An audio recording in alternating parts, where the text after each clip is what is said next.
सृष्टि बचपन से ही दिखने में सुंदर नहीं थी, लेकिन अमीर बाप की बेटी सृष्टि पर उसकी माँ जान छिड़कती। मेरी बेटी कितनी प्यारी है, भगवान सबको सृष्टि जैसी बेटी दे।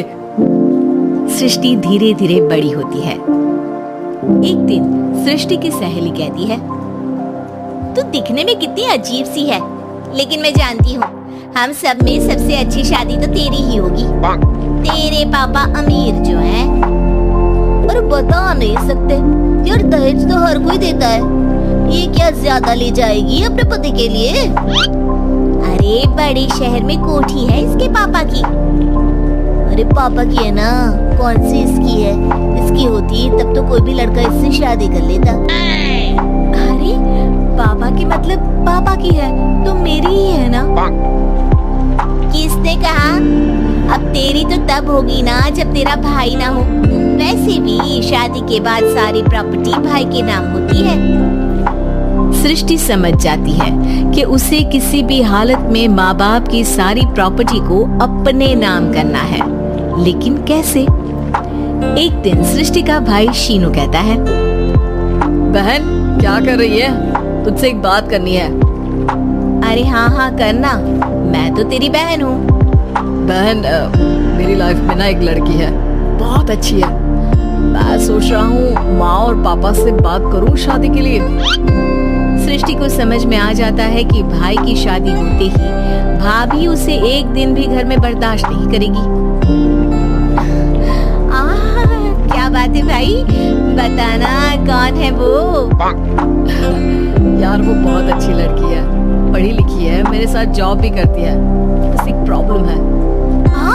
प्रॉब्लम? क्या प्रॉब्लम है भाई? यार वो शादीशुदा है, लेकिन उसके पति ने उसे सिर्फ इसलिए छोड़ दिया क्योंकि उसके माँ बाप दहेज नहीं दे पाए। सृष्टि ये सुनकर न जाने क्यों खुश हो जाती है। अरे भाई तो क्या हुआ, लड़की तुझे तो पसंद है ना? शीनू को लगता है कि बहन उसे समझ रही है। वो इस बात से अनजान होता है कि उसकी बहन की मंशा पूरा घर हड़पने की है। सृष्टि अपनी माँ से कहती है, मम्मी मुझे तो बहुत चिंता है। पता है शीनू क्या कर रहा है? अरे क्या कर रहा है? वो तो काम पर जाता है और वापस घर आता है। नहीं ना माँ, वो यही तो नहीं कर रहा, बाकी सब कर रहा है। आपको पता है उससे प्यार है, और वो भी एक शादीशुदा लड़की से। ये क्या हो गया? मैं सोसाइटी में क्या मुंह दिखाऊंगी? अरे तेरे पापा तो यही कहेंगे कि मैंने ही उसे बिगाड़ दिया है। माँ देखो, मेरी बात मानो, पापा पर भी विश्वास करने की जरूरत नहीं है। अब आप ही बताओ, पापा इतनी देर घर के बाहर रहते हैं क्यों? बोलो। अरे बेटा वो तो नौकरी करते हैं ना। तू बहुत भोली है माँ।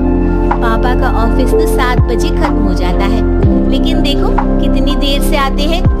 अरे नहीं बेटा, ऐसी कोई बात नहीं है।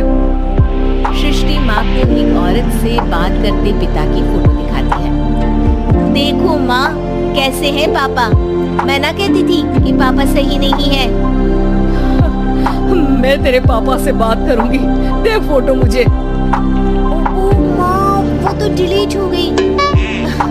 लेकिन चल, तूने तो देख लिया ना, पापा से बाद में बात कर लेना। और हाँ, मेरा नाम बिल्कुल मत लेना। हाँ माँ। अब क्या था, सृष्टि की माँ और पिता के बीच झगड़ा होना शुरू हो जाता है। सृष्टि के मन में क्या चल रहा था कोई नहीं जानता था। एक दिन, माँ सृष्टि के लिए एक लड़का देखा है, वो लोग शाम को उसे देखने आने वाले हैं। और हाँ माँ, एक खुशखबरी, मैं और पापा मिलकर एक नया बिजनेस ट्राई कर रहे हैं। शाम को लड़का आता है, सांवले रंग का। सृष्टि को तो बिल्कुल भी पसंद नहीं आता। लड़की की माँ कहती है, लड़की का चेहरा तो कोई खास नहीं, लेकिन अगर मेरे बेटे को आप लोग सेटल कर दे तो मैं उसकी शादी आपकी बेटी से करवा दूं। सृष्टि को लड़का बिल्कुल पसंद नहीं था। उसे भाई पर गुस्सा आ जाता है।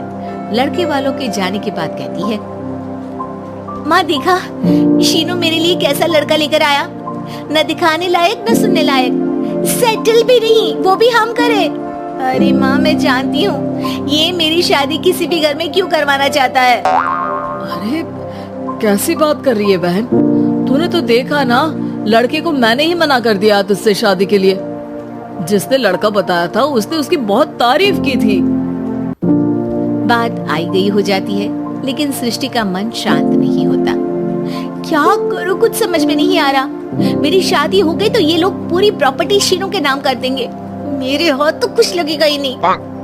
तभी सृष्टि को आइडिया आता है। वो किसी वकील को फोन करती है। जी देखिए, अगर आपके मम्मी पापा का तलाक हो जाता है तो आपके पिता की आधी प्रॉपर्टी आपकी माँ के नाम हो जाएगी, फिर उसे वो किसी को भी दे सकती है। सृष्टि अब माँ को बेटे के खिलाफ करती है। माँ, शीनू पर नजर रखा करो। वो जिस लड़की के प्यार में है ना, वो शादीशुदा है। यहाँ आएगी, सारा पैसा, रुपया, जमीन, जायदाद सब हड़प लेगी। पापा का भी हाल तुमसे छुपा नहीं है। ऐसा ना हो कि मैं और आप एक दिन सड़क पर भीख मांगे। हे भगवान, मैं तो जीते जी मर जाऊंगी अगर ऐसा हो गया तो।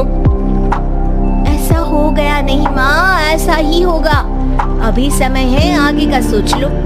मैं तो कहती हूँ पापा से आधी प्रॉपर्टी लेकर अलग हो जाओ। पापा की आधी प्रॉपर्टी भी हम लोगों को अगर मिल जाती है ना, तो अगले 7 जन्म सफल समझो। बेचारी माँ बेटी के कहने पर पति से तलाक लेकर अलग हो जाती है। सृष्टि अब पैसों से गाड़ी और अपने दूसरे महंगे शौक पूरे करने लगी। उसके दोस्त भी उसके पैसे इस्तेमाल करते। सृष्टि, कल तुम कहाँ थी?